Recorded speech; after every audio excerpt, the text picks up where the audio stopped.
All set? All right, we're going to go ahead and get started. Thanks for everyone for coming out. This is an event hosted by Tufts Anti-Authoritarian Collective. We're new on campus, and we'll send around a piece of paper later to form an e-list if anyone would be interested in attending our next meeting. So some of the projects that we're working on, to give you an idea of what we do, is we're putting together a disorientation guide for resources for incoming freshmen. This would include a radical history of Tufts, as well as other resources such as great professors, classes, radical spaces, just to kind of help freshmen come into a community that can often be very difficult to find at this school. And we're also going to be doing a lot of prep for May 1st, which is International Workers' Day. So there's definitely the academic and then action-oriented aspects, and you can pick and choose what you'd like to be involved with. So reasons for having this event. Anarchism has been popping up a lot in the media recently, especially with Occupy, and along with most of the things that the media, mainstream media covers, there's a lot of misconceptions that are put out into the world. So we just kind of wanted to bring together a bunch of people, answer some questions, share different perspectives, to try and get a dialogue going. And so on this panel, we have James, and he's from the Laurel Street Collective. He's been a radical since the 60s and has been in the struggle ever since. And he retired in 2000, and he's been part of the new anarchist movement for the last 10 years. And this is Kathleen, and she is from Common Struggle. And there's a Common Struggle table over here with literature, so you can check that out. Also, James has his table with zines there.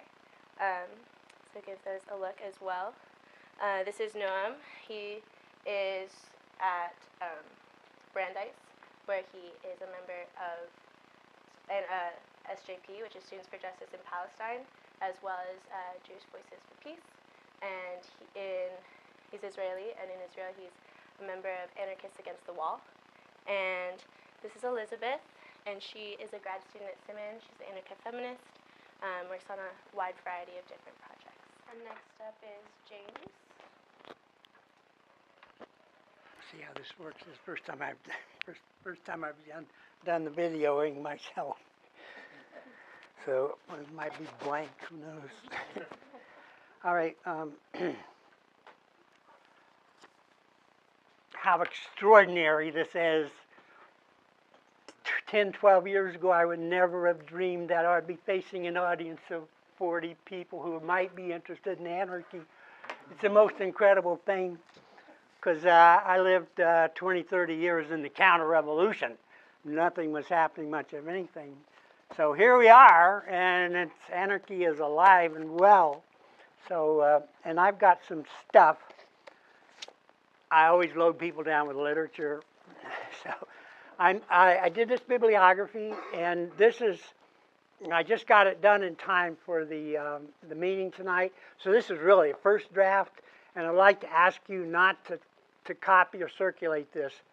This should die. This version should die here in this meeting, because I have so many changes to make in it, and I'll do that tomorrow and the next day and get a new version. If you have an occasion to distribute bibliography, get in touch with me and I'll give you the new one. So let's pass this around, and this is an outline of my talk, and this is a freebie. This is one of the best introductions to anarchism, and I have a copy. So yeah, I have only 20 copies of the this one. So if you can share, there are 30 copies of the other stuff. They said there wouldn't be more than 30, but here we are. I know it's at least 40. Okay, I have this outline, and I'm not going to get through it. I'll do the best I can. We can't explain anarchy in 15 minutes, right? I had a talk in D.C. not long ago. I was supposed to explain an alternative to capitalism. I had 12 minutes. But so what I'll probably do is skip over the first couple of things very briefly. I want to get the point I want to make here in my 15 minutes is a plug for anarcho-communism. If I can get you all interested in it and explain why it's on the agenda, this will be a successful talk. And this is going to be an upbeat talk. No wet blankets tonight. I'm not throwing any wet blankets. I have to face my housemates at home if I do another negative talk. So okay. So what is anarchy in brief? It's a world full of democratic autonomous communities.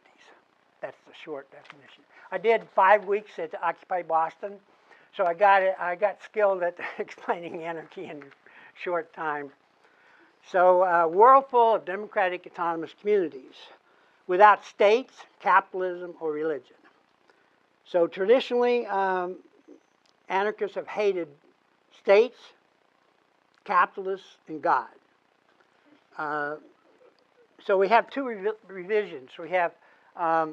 We now know that states and capitalism are totally intertwined. So you really shouldn't separate them. And we also know, and another revision is that religion has sort of faded from the attack and compared to the 19th century. So I think we should get that back on the agenda. And also, the state and capitalism and religion are totally intertwined. Just see how they're using fundamentalists all over the world to support capitalism and the state. Jewish fundamentalism, Muslim fundamentalism, Christian fundamentalism, and Hindu fundamentalism. Okay, so we define anarchism as a society without classes, markets, money, or wages. It's a secular society. It's an egalitarian society without hierarchy, non-patriarchal. And just notice how extraordinary this is to think in this terms. We are so enmeshed in the nation-state system that to think outside of the nation-state system takes a huge leap. To even try to imagine a society that's not organized by states. So it's a very rich 200-year-old tradition which has a vast literature, and so that's a brief sketch. And the major concepts are anarchy. Arc means ruler, so it means without rulers. It doesn't mean without government. It means without rulers. And the anarchist conception has always meant self-government. So in my view, anarchy, direct democracy, libertarian socialism are all sort of the same thing. It means self-governing communities. And the key concepts are cooperation, mutual aid, direct action. Okay. Now I'm going to skip the major figures. You can look them up online, almost anywhere. They have their websites, but in the 19th century, anarchism was founded by the two key figures of Kropotkin and Bakunin. So those are the people you want to read. And in this country, we had three remarkable women: Emma Goldman, Walterine de Cleyre, Lucy Parsons, and then they had a sidekick, Alexander Berkman. So they helped found, and then more recently we have Paul Goodman, Murray Brooks, and Colin Wood. All right, now a sketch of this major movements. Okay, so we've had these revolts taking place, and there are always anarchist elements in them. Like the French Revolution, there was a strong element of anarchism, the sans-culottes in Paris. They organized assemblies in all 48 sections of the city. So I've listed the major revolutions, and I'm doing real well.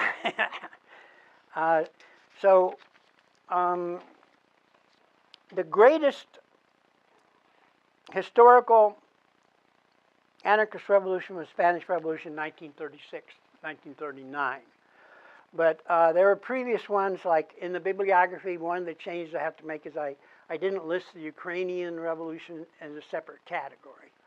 And it really should be. It's one of the three great historical social revolutions: Ukraine, the Mexican Revolution in 1910, and Spanish Revolution 1936. Those were the main historical, strongest anarchist elements. And then so they go on down. Hungary 56 was based on workers' councils mostly, so that was an anarcho-syndicalist thing. And then Portugal, in 74 and 75 in Portugal, the whole country was taken over, set up workers' councils all over.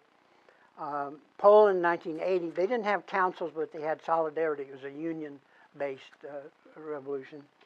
Now recently, we have unbelievable uprisings in Chiapas, Algeria, Argentina, Bolivia, and Oaxaca. This is sort of outside the European context, and we have to look at those.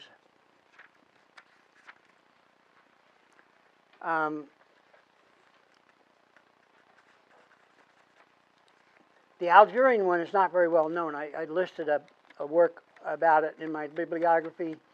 It was an incredible thing. They took over the eastern part of the country, and it lasted for several years. They revived their ancient village tradition of the neighborhood assemblies or community assemblies, and they ran the whole revolt through these assemblies.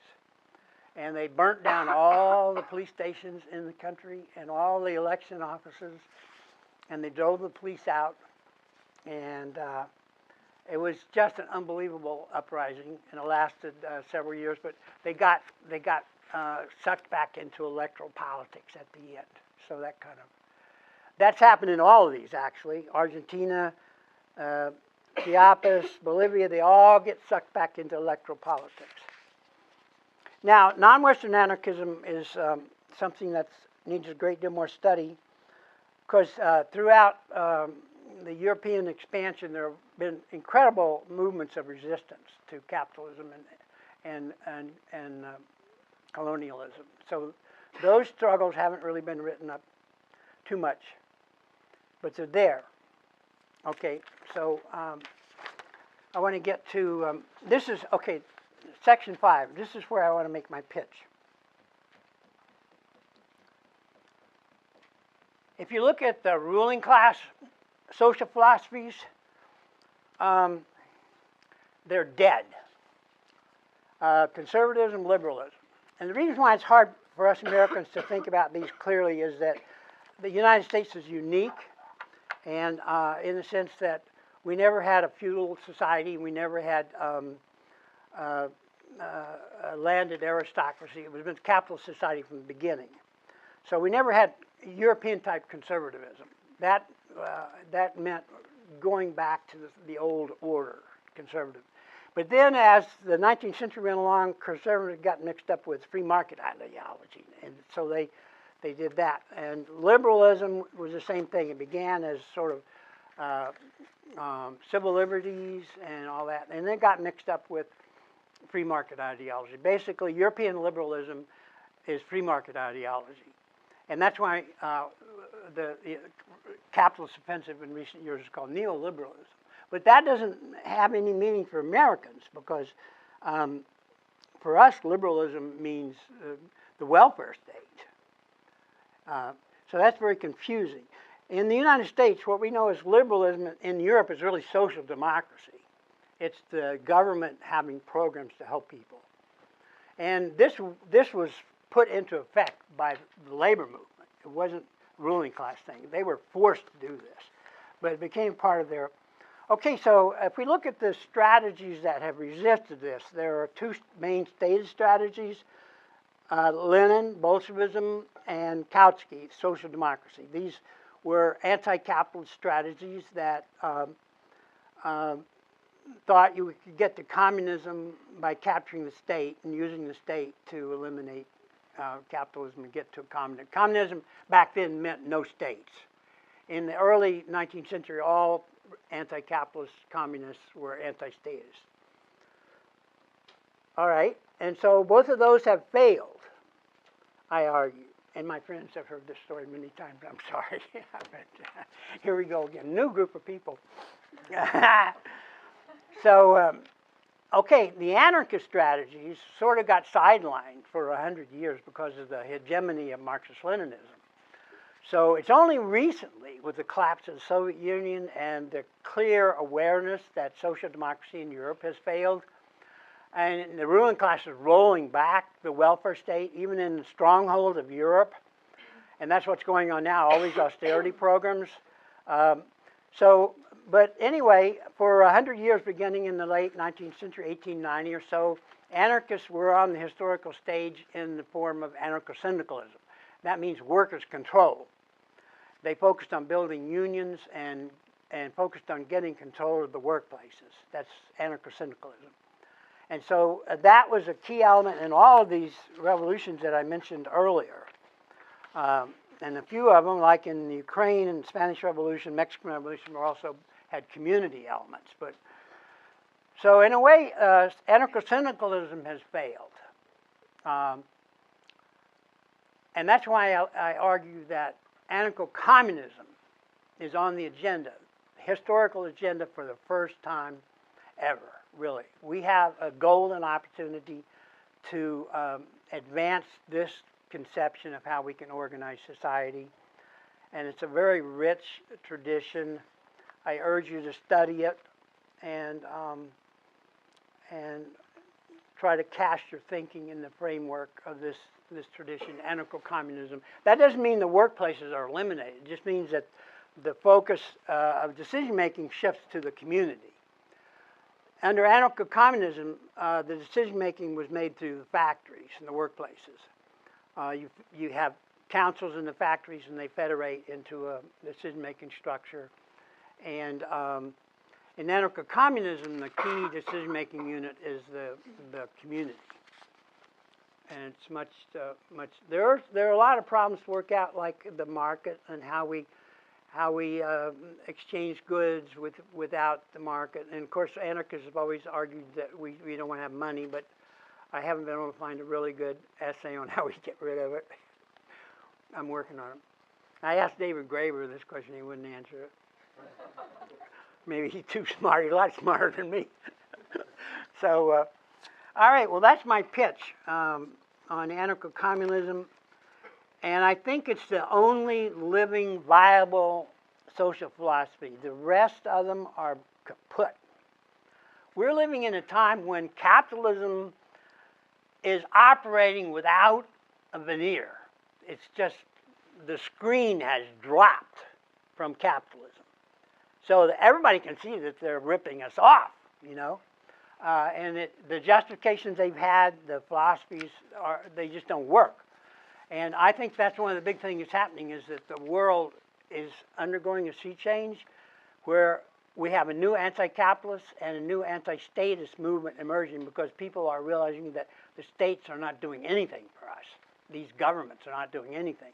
And there's a big movement to self-sustaining communities and all that. It could all come together.